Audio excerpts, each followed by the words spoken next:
I think we can all agree that lung sounds are extremely hard to recognize, so let's go through the abnormal ones together. And this is your PSA to turn your volume up. Okay, first one we have here is wheezing. Keyword here is musical. It's a continuous sound produced by narrowed airways. Think wheezing, whistle like a musical. Let's listen. Now, stridor has a similar sound to wheezing, and it's continuous, but it usually occurs due to a blockage of airflow in the trachea, like an obstruction or croup. Let's listen.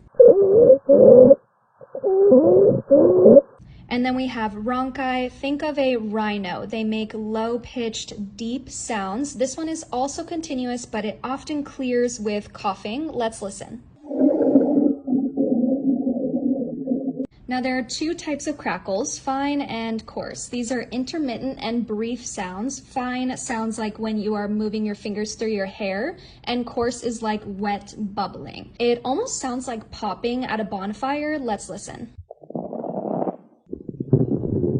And last we have a pleural friction rub. This is when the pleural linings rub together during breathing. The keyword here is leathery sounding, and this one will be heard with every breath in and out. Let's listen.